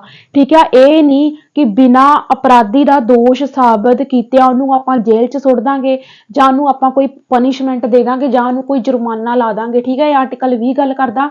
ਉਸ ਤੋਂ ਬਾਅਦ ਆਰਟੀਕਲ 21 ਕਹਿਣ ਨੂੰ ਤਾਂ ਤੁਸੀਂ ਕਹਿ ਦਿੰਦੇ ਆ ਵੀ ਪਤਾ ਹੀ ਆ ਵੀ ਆਰਟੀਕਲ 21 ਜੀਵਨ ਦਾ ਅਧਿਕਾਰ ਆ, ਨਿੱਜੀ ਸੁਤੰਤਰਤਾ ਦਾ ਅਧਿਕਾਰ ਆ, ਪਰ ਬਹੁਤੀਆਂ ਗੱਲਾਂ ਇਹਦੇ ਵਿੱਚ ਤੁਹਾਨੂੰ ਨਹੀਂ ਪਤਾ। ਯਾਦ ਕਰੋ ਪਿਛਲਾ ਚੈਪਟਰ ਜਿਹਦੇ ਵਿੱਚ ਮੈਂ ਤੁਹਾਨੂੰ ਦੱਸਿਆ ਸੀ ਵੀ ਆਂਧਰਾ ਪ੍ਰਦੇਸ਼ ਦੇ ਵਿੱਚ ਜਿਹੜਾ ਵਾ ਜਿਹੜੇ ਦਲਿਤ ਲੋਕ ਆ ਉਹਨਾਂ ਦੀ ਕੀ ਹਾਲਤ ਆ। ਪਿਛਲਾ ਚੈਪਟਰ ਯਾਦ ਕਰੋ ਜਦੋਂ ਮੈਂ ਤੁਹਾਨੂੰ ਦੱਸਿਆ ਸੀ ਕਿ ਉੱਥੇ ਅੱਜ ਵੀ ਜਿਹੜਾ ਵਾ ਹੱਥਾਂ ਦੇ ਨਾਲ ਲੈਟਰਿਨ ਜਿਹੜੀਆਂ ਨੇ ਉਹ ਇਹਨਾਂ ਲੋਕਾਂ ਦੇ ਕੋਲੋਂ ਜਿਹੜੀਆਂ ਸੀਗੀਆਂ ਅਨੁਸੂਚਿਤ, ਮੈਂ ਕਬੀਲਿਆਂ ਦੀ ਗੱਲ ਕੀਤੀ ਸੀ, ਉਹਨਾਂ ਦੇ ਕੋਲੋਂ ਜਿਹੜਾ ਵਾ ਸਾਫ਼ ਕਰਵਾਈਆਂ ਜਾਂਦੀਆਂ ਤੇ ਉਹਦਾ ਜਿਹੜਾ ਵਾ ਆਪਣਾ ਸੁਪਰੀਮ ਕੋਰਟ ਦੇ ਵਿੱਚ ਅੱਜ ਵੀ ਉਹ ਕੇਸ ਜਿਹੜਾ ਵਾ ਚੱਲ ਰਿਹਾ ਵਾ। ਸੋ ਕਿਤੇ ਨਾ ਕਿਤੇ ਜੀਵਨ ਦਾ ਅਧਿਕਾਰ ਜਿਹੜਾ ਵਾ, ਨਿੱਜੀ ਸੁਤੰਤਰਤਾ ਦਾ ਅਧਿਕਾਰ, ਇਹਦੀਆਂ ਜਿਹੜੀਆਂ ਵਾ ਬਿਲਕੁਲ ਜਿਹੜੀਆਂ ਵਾ ਧੱਜੀਆਂ ਉੱਡ ਰਹੀਆਂ ਵਾ ਤੇ ਇਸ ਚੀਜ਼ ਨੂੰ ਜਿਹੜਾ ਵਾ ਤੁਸੀਂ ਧਿਆਨ ਦੇ ਵਿੱਚ ਰੱਖਣਾ ਵਾ। ਜੀਵਨ ਦੇ ਅਧਿਕਾਰ ਦੇ ਵਿੱਚ ਕੋਈ ਇੱਕ ਗੱਲ ਨਹੀਂ ਆਉਂਦੀ। ਜੀਵਨ ਦਾ ਅਧਿਕਾਰ ਜਿਹੜਾ ਵਾ ਉਹ ਸਾਨੂੰ ਇਹ ਕਹਿੰਦਾ ਵਾ ਕਿ ਮਨੁੱਖ ਦੇ ਕੋਲੋਂ ਕੋਈ ਵੀ ਅਧਿਕਾਰ ਜੇਕਰ ਖੋਣਾ ਵਾ ਤੇ ਉਹ ਕਿਵੇਂ ਖੋਇਆ ਜਾ ਸਕਦਾ ਵਾ, ਸਿਰਫ ਕਾਨੂੰਨ ਦੇ ਦਾਇਰੇ ਦੇ ਵਿੱਚ ਰਹਿ ਕੇ। ਕਾਨੂੰਨ ਦੇ ਦਾਇਰੇ ਦੇ ਵਿੱਚ ਰਹਿ ਕੇ ਜਿਹੜਾ ਵਾ ਜੇਕਰ ਉਹਦੇ ਕੋਲ ਕੋਈ ਸੁਤੰਤਰਤਾ ਖੋਣੀ ਹੈ ਤੇ ਸਿਰਫ ਕਾਨੂੰਨ ਖੋ ਸਕਦਾ ਵਾ। ਕਿਸੇ ਇੱਕ ਆਦਮੀ ਨੂੰ ਦੂਜੇ ਆਦਮੀ ਤੋਂ ਕੋਈ ਵੀ ਉਹਦਾ ਅਧਿਕਾਰ ਖੋਣ ਦਾ ਹੱਕ ਨਹੀਂ ਹੈਗਾ। ਇਹ ਸਾਰੀਆਂ ਚੀਜ਼ਾਂ ਜਿਹੜੀਆਂ ਵਾ ਜੀਵਨ ਦੇ ਅਧਿਕਾਰ ਦੇ ਅੰਡਰ ਆਉਂਦੀਆਂ। ਇਹਨਾਂ ਸਾਰੀਆਂ ਚੀਜ਼ਾਂ ਨੂੰ ਧਿਆਨ ਦੇ ਵਿੱਚ ਰੱਖਿਓ। ਉਸ ਤੋਂ ਬਾਅਦ ਆਰਟੀਕਲ 22 ਬਹੁਤ ਜ਼ਿਆਦਾ ਇੰਪੋਰਟੈਂਟ ਆ, ਗ੍ਰਿਫਤਾਰੀ ਵਿਰੁੱਧ ਸੁਰੱਖਿਆ। ਆਰਟੀਕਲ 22 ਹੁਣ ਵੇਖੋ ਹੁੰਦਾ ਕੀ ਆ, ਜਦੋਂ ਅਸੀਂ ਆਰਟੀਕਲ 22 ਦੀ ਗੱਲ ਕਰਦੇ ਆ, ਆਰਟੀਕਲ 22 ਜਿਹੜਾ ਵਾ ਇਹਨੂੰ ਆਪਾਂ ਫੌਜਦਾਰੀ ਕਾਨੂੰਨ ਵੀ ਕਹਿ ਦਿੰਦੇ ਆ ਹਨਾ। ਜਦੋਂ ਅਸੀਂ ਇਹ ਜਿਹੜਾ ਹੈਗਾ ਨਾ ਆਰਟੀਕਲ 22 ਬਹੁਤ ਜ਼ਿਆਦਾ ਇੰਪੋਰਟੈਂਟ ਆ। ਵੇਖੋ ਇਹਦੇ ਵਿੱਚ ਇਹ ਆ ਵੀ ਮੰਨ ਲਓ ਕੋਈ ਪੁਲਿਸ ਜਿਹੜੀ ਆ ਹਨਾ, ਪੁਲਿਸ ਕੀ ਆ ਕਿਸੇ ਵੀ ਆਦਮੀ ਨੂੰ ਫੜ ਕੇ ਲੈ ਕੇ ਆਈ ਹਨਾ, ਫੜ ਕੇ ਲੈ ਕੇ ਆਈ ਮਤਲਬ ਕਿਸੇ ਨੇ ਸ਼ਿਕਾਇਤ ਦਰਜ ਕਰਵਾਈ ਤੇ ਉਹਨੂੰ ਫੜ ਕੇ ਲੈ ਆਈ, ਪਰ ਉਹ ਜਿਹੜਾ ਵਿਅਕਤੀ ਆ ਜਿਹਨੂੰ ਇਹ ਫੜ ਕੇ ਲੈ ਕੇ ਆਈ ਆ ਪੁਲਿਸ ਹਨਾ, ਉਹ ਵਿਅਕਤੀ ਕੀ ਆ, ਉਹ ਆਪਣੇ ਬਚਾਅ ਦੇ ਲਈ ਜਿਹੜਾ ਵਾ ਵਕੀਲ ਕਰ ਸਕਦਾ ਆ। ਉਹ ਆਪਣੇ ਬਚਾਅ ਦੇ ਲਈ ਕੀ ਕਰ ਸਕਦਾ ਵਾ, ਵਕੀਲ ਕਰ ਸਕਦਾ ਵਾ। ਤੇ ਇਹੋ ਹੀ ਆਰਟੀਕਲ ਇਸ ਚੀਜ਼ ਦੀ ਜਿਹੜੀ ਆ ਆਗਿਆ ਦਿੰਦਾ ਵਾ, ਗ੍ਰਿਫਤਾਰੀ ਵਿਰੁੱਧ ਸੁਰੱਖਿਆ। ਵੀ ਜੇਕਰ ਸਾਨੂੰ ਕਿਸੇ ਦੀ ਸ਼ਿਕਾਇਤ ਹੋਣ ਤੇ ਜੇਕਰ ਪੁਲਿਸ ਸਾਨੂੰ ਲੈ ਜਾਂਦੀ ਆ ਤੇ ਸਾਡਾ ਪੂਰਾ ਹੱਕ ਬਣਦਾ ਵਾ ਕਿ ਅਸੀਂ ਆਪਣੇ ਬਚਾਅ ਦੇ ਲਈ ਆਪਣਾ ਵਕੀਲ ਕਰ ਸਕਦੇ ਆ ਤੇ ਅਸੀਂ ਦੋਸ਼ੀ ਆ ਜਾਂ ਨਹੀਂ, ਅਸੀਂ ਵਕੀਲ ਦੇ ਜ਼ਰੀਏ ਅਦਾਲਤ ਦੇ ਵਿੱਚ ਜਿਹੜਾ ਵਾ ਫੈਸਲਾ ਆਪਣਾ ਕਰਵਾ ਸਕਦੇ ਆ। ਤੇ ਇੱਕ ਚੀਜ਼ ਹੋਰ, ਕਦੀ ਵੀ ਭੁਲੇਖਾ ਨਹੀਂ ਖਾਣਾ, ਬਰੀਕੀਆਂ ਨੂੰ ਫੜਿਆ ਕਰੋ। ਜੇਕਰ ਆ ਜੇ ਕਿ ਪੁਲਿਸ ਸਾਬਤ ਕਰਦੀ ਹੈ ਕਿ ਕਿਹੜਾ ਵਿਅਕਤੀ ਦੋਸ਼ੀ ਆ ਕਿਹੜਾ ਨਹੀਂ, ਪੁਲਿਸ ਕਦੇ ਨਹੀਂ, ਪੁਲਿਸ ਕੀ ਆ ਕਿਸੇ ਦੀ ਸ਼ਿਕਾਇਤ ਤੇ ਜਿਹੜਾ ਵਾ ਆਦਮੀ ਨੂੰ ਲੈ ਜਾਂਦੀ ਆ, ਪਰ ਇਹਦਾ ਫੈਸਲਾ ਅਦਾਲਤਾਂ ਕਰਦੀਆਂ ਵਾ ਕੋਈ ਵਿਅਕਤੀ ਦੋਸ਼ੀ ਹੈਗਾ ਜਾਂ ਨਹੀਂ ਹੈਗਾ। ਇਹਦਾ ਫੈਸਲਾ ਸਬੂਤਾਂ ਦੇ ਆਧਾਰ ਤੇ, ਗਵਾਹਾਂ ਦੇ ਆਧਾਰ ਤੇ ਜਿਹੜਾ ਵਾ ਕੌਣ ਕਰਦੀ ਆ, ਅਦਾਲਤ ਕਰਦੀ ਆ। ਪੁਲਿਸ ਦਾ ਇਹਦੇ ਵਿੱਚ ਕੋਈ ਰੋਲ ਨਹੀਂ ਹੈਗਾ। ਹਰ ਇੱਕ ਚੀਜ਼ ਨੂੰ ਜਿਹੜਾ ਵਾ ਬਰੀਕੀ ਦੇ ਨਾਲ ਫੜਿਆ ਕਰੋ। ਸੋ ਇਸ ਪੁਆਇੰਟ ਨੂੰ ਤੁਸੀਂ ਨੇ ਯਾਦ ਰੱਖਣਾ। ਤੇ ਇਹਦੇ ਨਾਲ ਹੀ ਆਰਟੀਕਲ 22 ਦੇ ਤਹਿਤ ਇਹ ਗ੍ਰਿਫਤਾਰੀ ਵਿਰੁੱਧ ਸੁਰੱਖਿਆ, ਜਦੋਂ ਮੈਂ ਤੁਹਾਨੂੰ ਰਾਜ ਦੀ ਨੀਤੀ ਦੇ ਜਿਹੜੇ ਤੁਹਾਨੂੰ ਮੈਂ ਨਿਰਦੇਸ਼ਕ ਸਿਧਾਂਤ ਕਰਵਾਏ ਆ ਉਹਦੀ ਵੀਡੀਓ ਮੈਨੂੰ ਉਮੀਦ ਆ ਕਿ ਤੁਸੀਂ ਦੇਖ ਚੁੱਕੇ ਹੋਵੋਗੇ। ਨਿਰਦੇਸ਼ਕ ਸਿਧਾਂਤ ਦੇ ਵਿੱਚ ਜਿਹੜਾ ਵਾ ਆਰਟੀਕਲ 39A, ਠੀਕ ਆ, ਕੋਰਿਲੇਟ ਕਰਕੇ ਪੜਿਆ ਕਰੋ। ਆਰਟੀਕਲ 22 ਕੀ ਕਹਿੰਦਾ ਵਾ ਕਿ ਜੇਕਰ ਕਿਸੇ ਆਦਮੀ ਨੂੰ ਪੁਲਿਸ ਲੈ ਜਾਂਦੀ ਆ, ਉਹਨੂੰ ਦੋਸ਼ੀ ਕਹਿ ਕੇ, ਦੋਸ਼ੀ ਕਕਾਰ ਦੇ ਕੇ ਵੀ ਇਹ ਮਤਲਬ ਆਪਾਂ ਕਿਸੇ ਦੀ ਸ਼ਿਕਾਇਤ ਦਰਜ ਕਰਵਾਈ ਤੇ ਪੁਲਿਸ ਉਹਨੂੰ ਫੜ ਕੇ ਲੈ ਗਈ, ਪਰ ਉਹ ਵਿਅਕਤੀ ਆਪਣੇ ਬਚਾਅ ਦੇ ਲਈ ਵਕੀਲ ਕਰ ਸਕਦਾ ਵਾ, ਉਹ ਦੋਸ਼ੀ ਆ ਜਾਂ ਨਹੀਂ ਉਹਦੇ ਸਬੰਧ ਦੇ ਵਿੱਚ। ਪਰ ਇਹਦੇ ਨਾਲ ਹੀ ਆਰਟੀਕਲ 22 ਦੇ ਤਹਿਤ ਇੱਕ ਹੋਰ ਚੀਜ਼ ਯਾਦ ਰੱਖਣੀ ਆ, ਰਾਜ ਦੀ ਨੀਤੀ ਦੇ ਨਿਰਦੇਸ਼ਕ ਸਿਧਾਂਤਾਂ ਦੇ ਵਿੱਚ ਆਰਟੀਕਲ 39A ਕਾਹਦਾ ਪ੍ਰਬੰਧ ਕਰਦਾ ਵਾ।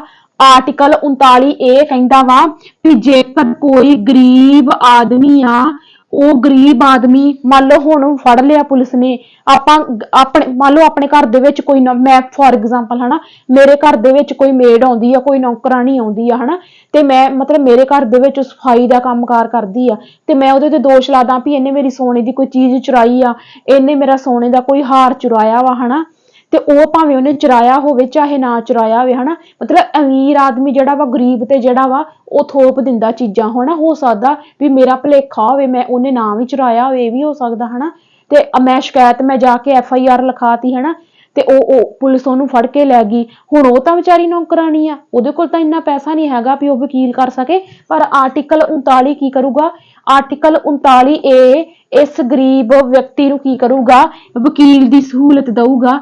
ਕਿਹੜੇ ਵਕੀਲ ਦੀ? ਸਰਕਾਰੀ ਸਹੂਲਤ ਦੀ ਕੀ ਕਰੂਗਾ, ਸਰਕਾਰੀ ਵਕੀਲ ਦੀ ਕੀ ਕਰੂਗਾ, ਇਹਨੂੰ ਸੁਵਿਧਾ ਦਊਗਾ। ਆਰਟੀਕਲ 39A ਇਹਨਾਂ ਪੁਆਇੰਟ ਨੂੰ ਜਿਹੜਾ ਵਾ ਬਰੀਕੀ ਦੇ ਨਾਲ ਸਮਝਿਆ ਜਾਓ, ਸਮਝੀ ਜ਼ਰੂਰ ਜਾਓ, ਤੇ ਮੈਨੂੰ ਕਮੈਂਟ ਕਰਕੇ ਦੱਸਿਓ ਕਿਹੜੇ ਬੱਚੇ ਆਂਦੇ ਸੀ ਵੀ ਆਰਟੀਕਲ ਨਹੀਂ ਸਮਝ ਆਉਂਦੇ। ਮੇਰੇ ਚੈਨਲ ਤੇ ਆਜੋ, ਉਂਗਲਾਂ ਤੇ ਆਰਟੀਕਲ ਰਟਾ ਦੂੰਗੀ ਤੁਹਾਨੂੰ ਮੈਂ, ਠੀਕ ਆ। ਉਸ ਤੋਂ ਬਾਅਦ ਆਜੋ ਅਗਲਾ ਪੁਆਇੰਟ, ਠੀਕ ਆ। ਆ ਇੱਕ ਤੇ ਆਰਟੀਕਲ 8 ਸਾਡਾ ਆ ਸੀ 21, ਜੀਵਨ ਅਤੇ ਨਿੱਜੀ ਸੁਤੰਤਰਤਾ ਦਾ ਅਧਿਕਾਰ। ਹੁਣ ਮੰਨ ਲਓ ਇੱਕ ਚੀਜ਼ ਹਮੇਸ਼ਾ ਯਾਦ ਰੱਖ ਲਿਓ, ਕਿਸੇ ਵੀ ਆਰਟੀਕਲ ਦੇ ਨਾਲ ABCD ਲੱਗ ਕੇ ਆ ਗਿਆ ਤੇ ਉਹਦਾ ਮਤਲਬ ਹੁੰਦਾ ਵਾ ਵੀ ਉਹ ਆਰਟੀਕਲ ਕਿਸੇ ਨਾ ਕਿਸੇ ਸੋਧ ਦੇ ਨਾਲ ਆਇਆ ਵਾ, ਠੀਕ ਆ। ਇਸ ਪੁਆਇੰਟ ਨੂੰ ਤੁਸੀਂ ਜ਼ਰੂਰ ਯਾਦ ਰੱਖਣਾ ਵਾ, ਠੀਕ ਆ। ਹੁਣ ਆਰਟੀਕਲ 21 ਕੀ ਹੈ? ਜੀਵਨ ਅਤੇ ਨਿੱਜੀ ਸੁਤੰਤਰਤਾ ਦਾ ਅਧਿਕਾਰ। ਪਰ 21A ਜਿਹੜਾ ਵਾ ਜੋੜਿਆ ਗਿਆ ਵਾ, ਇਹਦਾ ਮਤਲਬ ਇਹ ਕਿਸੇ ਸੋਧ ਦੇ ਰਾਹੀਂ ਜੋੜਿਆ ਗਿਆ ਵਾ। 21A ਜਿਹੜਾ ਆਰਟੀਕਲ ਆ 86 ਅਮੈਂਡਮੈਂਟ ਦੇ ਨਾਲ 2002 ਦੇ ਵਿੱਚ ਸੋਧ ਕਰਕੇ ਇੱਕ ਆਰਟੀਕਲ ਜੋੜਿਆ ਗਿਆ। ਉਹਦੇ ਤਹਿਤ ਕੀ ਕਿਹਾ ਗਿਆ 6 ਤੋਂ ਲੈ ਕੇ 14 ਸਾਲ ਤੱਕ ਦੇ ਬੱਚਿਆਂ ਦੀ ਜਿਹੜੀ ਆ ਮੁਫਤ ਅਤੇ ਲਾਜ਼ਮੀ ਸਿੱਖਿਆ ਦਾ ਪ੍ਰਬੰਧ ਕਰਦਾ ਵਾ। RTE ਤੁਹਾਨੂੰ ਐਕਟ ਮੈਂ ਤੁਹਾਨੂੰ ਕਰਵਾ ਚੁੱਕੀ 2009, ਇਹਦੇ ਵਿੱਚ ਵੀ ਇਸ ਆਰਟੀਕਲ ਦੀ ਗੱਲ ਆਉਂਦੀ ਆ, ਤੇ ਇਹ ਕਨਸੈਪਟ ਬਹੁਤ ਬਰੀਕੀ ਦੇ ਨਾਲ ਜਿਹੜਾ ਮੈਂ ਕਰਵਾ ਚੁੱਕੀ ਆ।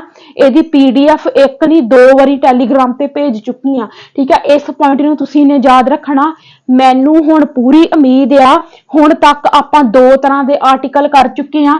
ਇੱਕ ਤਾਂ 14 ਤੋਂ 18 ਤੱਕ ਜਿਹੜੇ ਸਾਡੇ ਸਮਾਨਤਾ ਦੇ ਅਧਿਕਾਰ ਆਉਂਦੇ ਆ, ਉਸ ਤੋਂ ਬਾਅਦ 19 ਤੋਂ ਲੈ ਕੇ 22 ਤੱਕ ਜਿਹੜੇ ਸਾਡੇ ਸੁਤੰਤਰਤਾ ਦੇ ਅਧਿਕਾਰ ਆਉਂਦੇ ਆ। ਉਸ ਤੋਂ ਬਾਅਦ ਆਪਾਂ ਜਾਣਦੇ ਆ ਆਰਟੀਕਲ 23 ਤੇ 24 ਤੇ ਜਿਹੜੇ ਕਿ ਸਾਡੇ ਹੈਗੇ ਆ ਸ਼ੋਸ਼ਣ ਦੇ ਵਿਰੁੱਧ ਅਧਿਕਾਰ। ਉਹ ਵੀ ਆਰਟੀਕਲ ਜਿਹੜੇ ਆ ਬਹੁਤ ਜ਼ਿਆਦਾ ਇੰਪੋਰਟੈਂਟ ਆ।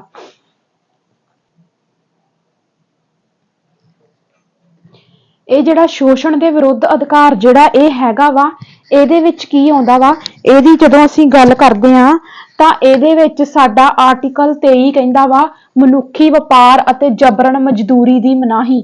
ਅਸੀਂ ਕਿਸੇ ਵੀ ਮਨੁੱਖ ਕੋਲੋਂ ਜ਼ਬਰਦਸਤੀ ਮਜ਼ਦੂਰੀ ਨਹੀਂ ਕਰਵਾ ਸਕਦੇ, ਤੇ ਮਨੁੱਖੀ ਵਪਾਰ ਮਤਲਬ ਮਨੁੱਖੀ ਦੇਹ ਦਾ ਜਿਹੜਾ ਵਪਾਰ ਆ ਉਹ ਅਸੀਂ ਨਹੀਂ ਕਰ ਸਕਦੇ। ਆਰਟੀਕਲ 23 ਇਸ ਚੀਜ਼ ਦੀ ਗੱਲ ਕਰਦਾ ਵਾ, ਠੀਕ ਆ। ਯਾਦ ਰੱਖਿਓ ਸ਼ੋਸ਼ਣ ਦੇ ਵਿਰੁੱਧ ਅਧਿਕਾਰ ਦੇ ਵਿੱਚ 2 ਆਰਟੀਕਲ ਜਿਹੜੇ ਆ ਆਉਂਦੇ ਆ ਮੇਨ, ਆਰਟੀਕਲ 23 ਤੇ 24। ਆਰਟੀਕਲ 23 ਮਨੁੱਖੀ ਦੇਹ ਦਾ ਵਪਾਰ ਨਹੀਂ ਹੋ ਸਕਦਾ, ਜ਼ਬਰਦਸਤੀ ਅਸੀਂ ਕਿਸੇ ਤੋਂ ਮਜ਼ਦੂਰੀ ਨਹੀਂ ਕਰਵਾ ਸਕਦੇ, ਇਹ ਆਰਟੀਕਲ 23 ਸਾਨੂੰ ਦੱਸਦਾ। ਆਰਟੀਕਲ 24 ਕਿਹਦੀ ਗੱਲ ਕਰਦਾ ਵਾ? ਕਾਰਖਾਨਿਆਂ ਆਦਿ ਵਿੱਚ ਬੱਚਿਆਂ ਨੂੰ ਲਗਾਉਣ ਦੀ ਮਨਾਹੀ, ਯਾਨੀ ਕਿ ਇਹ ਆਰਟੀਕਲ ਜਿਹੜਾ ਵਾ ਚਾਈਲਡ ਲੇਬਰ ਦੀ ਗੱਲ ਕਰਦਾ ਵਾ। ਚਾਈਲਡ ਲੇਬਰ ਜਿਹੜਾ ਵਾ ਆਰਟੀਕਲ 24 ਦੇ ਤਹਿਤ ਜਿਹੜੀ ਆ ਉਹ ਨਹੀਂ ਕਰਵਾਈ ਜਾ ਸਕਦੀ। ਇਸ ਪੁਆਇੰਟ ਨੂੰ ਤੁਸੀਂ ਜ਼ਰੂਰ ਯਾਦ ਰੱਖਿਓ। ਸ਼ੋਸ਼ਣ ਦਾ ਵਿਰੁੱਧ ਅਧਿਕਾਰ ਜਿਹੜਾ ਇਹ ਵੀ ਬਹੁਤ ਜ਼ਿਆਦਾ ਇੰਪੋਰਟੈਂਟ ਆ, ਸਪੈਸ਼ਲੀ ਇਹਦੇ ਆਰਟੀਕਲ ਪੁੱਛੇ ਜਾਂਦੇ ਹੁੰਦੇ ਆ। ਉਸ ਤੋਂ ਬਾਅਦ ਆ ਜਾ ਧਰਮ ਦੀ ਸੁਤੰਤਰਤਾ ਦੇ ਆਰਟੀਕਲ। 25 ਤੋਂ ਲੈ ਕੇ 28 ਤੱਕ ਜਿਹੜੇ ਆ ਉਹ ਸਾਡੇ ਆਉਂਦੇ ਆ ਧਰਮ ਦੀ ਸੁਤੰਤਰਤਾ। ਜਦੋਂ ਤੁਹਾਨੂੰ ਪੁੱਛਿਆ ਜਾਵੇ, ਜਦੋਂ ਮੈਂ ਤੁਹਾਨੂੰ ਕਿਹਾ ਸੀ ਵੀ ਆਰਟੀਕਲ 19 ਕਿੰਨੇ ਤਰ੍ਹਾਂ ਦੀ ਸੁਤੰਤਰਤਾ ਦੀ ਗੱਲ ਕਰਦਾ ਵਾ, ਮੈਂ ਤੁਹਾਨੂੰ ਕਿਹਾ ਵੀ 6 ਤਰ੍ਹਾਂ ਦੀ ਸੁਤੰਤਰਤਾ ਦੀ ਗੱਲ ਕਰਦਾ ਵਾ।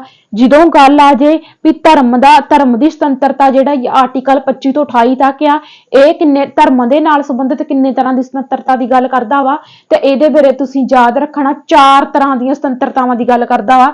ਕਿੰਨੇ ਤਰ੍ਹਾਂ ਦੀ? 4 ਤਰ੍ਹਾਂ ਦੀ ਸੁਤੰਤਰਤਾ ਦੀ ਗੱਲ ਕਰਦਾ ਵਾ। ਕਿਹੜੀ ਕਿਹੜੀ? ਪਹਿਲਾ ਇਹ ਕਹਿੰਦਾ ਵਾ ਕਿਸੇ ਵੀ ਧਰਮ ਨੂੰ ਮੰਨਣ ਅਤੇ ਉਸ ਤੇ ਅਮਲ ਕਰਨ ਦਾ ਅਧਿਕਾਰ।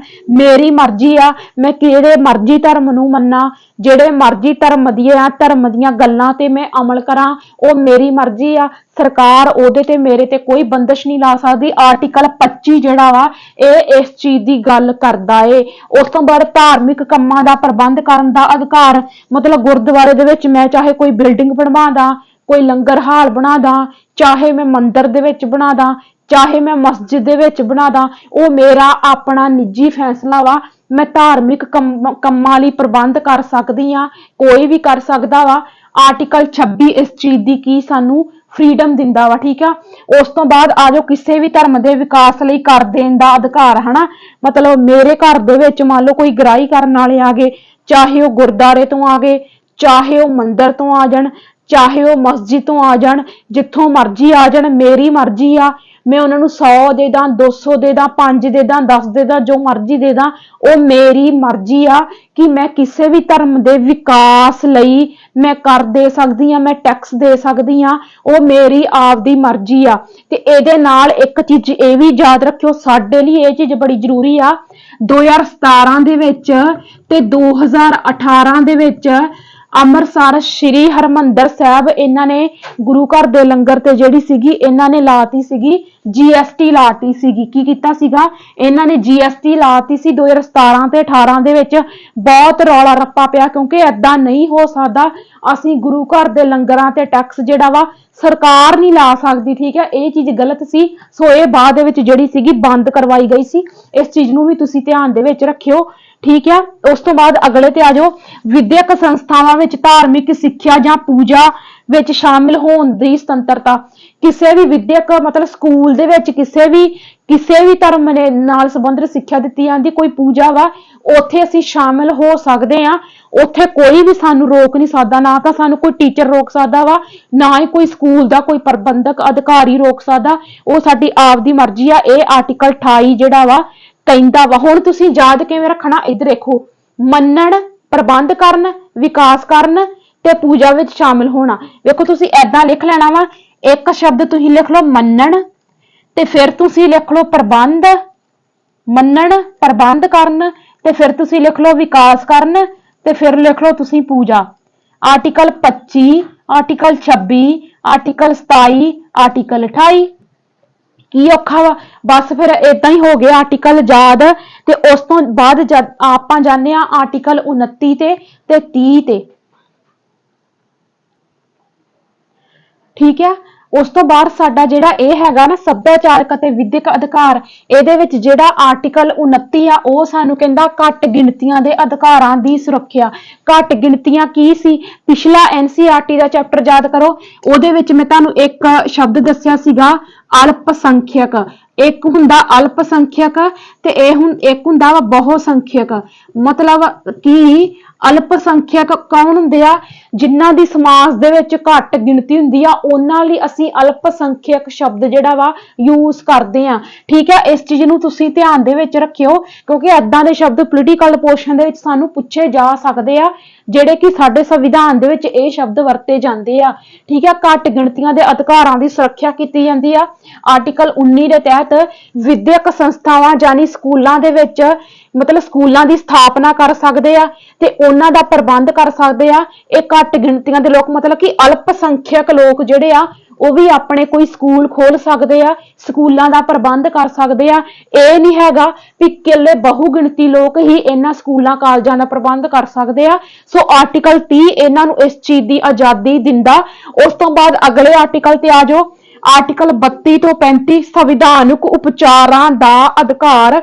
ਇਹ ਬਹੁਤ ਜ਼ਿਆਦਾ ਇੰਪੋਰਟੈਂਟ ਆ। ਵੈਸੇ ਤੇ ਮੌਲਿਕ ਅਧਿਕਾਰਾਂ ਵਾਲਾ ਸਾਰਾ ਦਾ ਸਾਰਾ ਟੌਪਿਕ ਹੀ ਬਹੁਤ ਜ਼ਿਆਦਾ ਇੰਪੋਰਟੈਂਟ ਆ, ਪਰ ਇਹਦੇ ਵਿੱਚ ਕਿਹੜੀ ਚੀਜ਼ ਇੰਪੋਰਟੈਂਟ ਉਹ ਵੀ ਮੈਂ ਤੁਹਾਨੂੰ ਨਾਲ ਦੀ ਨਾਲ ਦੱਸਦੀ ਜਾ ਰਹੀ ਹਾਂ।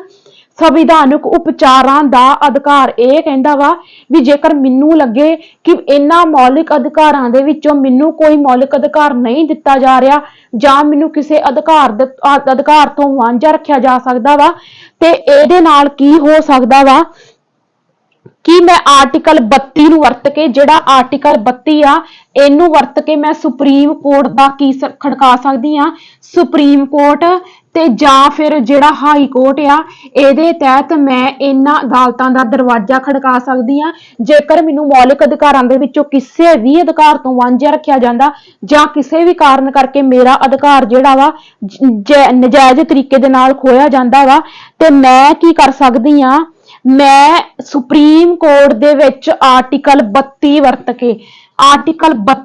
ਕੇ ਮੈਂ ਰਿਟ ਪਾ ਸਕਦੀ ਆ ਵੀ ਮੈਨੂੰ ਆਹ ਵਾਲੇ ਮੌਲਿਕ ਅਧਿਕਾਰ ਤੋਂ ਵਾਂਝਾ ਰੱਖਿਆ ਗਿਆ ਆ। ਸੁਪਰੀਮ ਕੋਰਟ ਦਾ ਆਰਟੀਕਲ 32 ਬਹੁਤ ਜ਼ਿਆਦਾ ਇੰਪੋਰਟੈਂਟ ਆ, ਠੀਕ ਆ। ਹੁਣ ਕੁਐਸਚਨ ਏਦਾਂ ਪੁੱਛਿਆ ਜਾਊਗਾ ਕਿ ਅਸੀਂ ਸੁਪਰੀਮ ਕੋਰਟ ਦੇ ਵਿੱਚ ਕਿਹੜੇ ਆਰਟੀਕਲ ਨੂੰ ਵਰਤ ਕੇ ਆਪਣੇ ਮੌਲਿਕ ਅਧਿਕਾਰਾਂ ਦੀ ਸੁਰੱਖਿਆ ਸੰਬੰਧੀ ਰਿਟ ਪਾ ਸਕਦੇ ਹਾਂ। ਆਰਟੀਕਲ 32 ਨੂੰ ਵਰਤ ਕੇ ਜੇਕਰ ਪੁੱਛਿਆ ਜਾਵੇ ਕਿ ਹਾਈ ਕੋਰਟ ਦੇ ਵਿੱਚ ਅਸੀਂ ਕਿਹੜੇ ਆਰਟੀਕਲ ਨੂੰ ਵਰਤ ਕੇ ਰਿਟ ਪਾ ਸਕਦੇ ਹਾਂ, 226 ਆਰਟੀਕਲ ਨੂੰ ਵਰਤ ਕੇ ਅਸੀਂ ਹਾਈ ਕੋਰਟ ਦੇ ਵਿੱਚ ਆਪਣੇ ਅਧਿਕਾਰਾਂ ਸੰਬੰਧੀ ਰਿਟ ਪਾ ਸਕਦੇ ਹਾਂ, ਤੇ ਸੁਪਰੀਮ ਕੋਰਟ ਦੇ ਵਿੱਚ ਅਸੀਂ ਆਰਟੀਕਲ 32 ਜਿਹੜਾ ਵਾ ਉਹਨੂੰ ਅਸੀਂ ਵਰਤ ਸਕਦੇ ਹਾਂ। ਜੇਕਰ ਪੁੱਛਿਆ ਜਾਵੇ ਕਿ ਸੰਵਿਧਾਨਕ ਉਪਚਾਰਾਂ ਦਾ ਅਧਿਕਾਰ ਜਿਹੜਾ 32 ਤੋਂ ਲੈ ਕੇ 35 ਤੱਕ ਜਿਹੜਾ ਵਾ ਇਹ ਜਿਹੜਾ ਵਾ ਮੌਲਿਕ ਅਧਿਕਾਰਾਂ ਦਾ ਰਖਵਾਲਾ ਵਾ, ਠੀਕ ਆ। ਮਤਲਬ ਮੌਲਿਕ ਅਧਿਕਾਰਾਂ ਦਾ ਰਖਵਾਲਾ ਕਿਹਾ ਗਿਆ ਕਿਹਨੂੰ, ਆਰਟੀਕਲ 32 ਤੋਂ ਲੈ ਕੇ 35 ਤੱਕ ਜਿਹੜੇ ਸੰਵਿਧਾਨਕ ਉਪਚਾਰਾਂ ਦਾ ਅਧਿਕਾਰ ਆ ਇਹਨੂੰ ਮੌਲਿਕ ਅਧਿਕਾਰਾਂ ਦਾ ਰਖਵਾਲਾ ਕਿਹਾ। ਕਿਹਨੇ ਕਿਹਾ? ਡਾਕਟਰ BR ਅੰਬੇਦਕਰ ਨੇ। ਕਿਹਨੇ ਕਿਹਾ?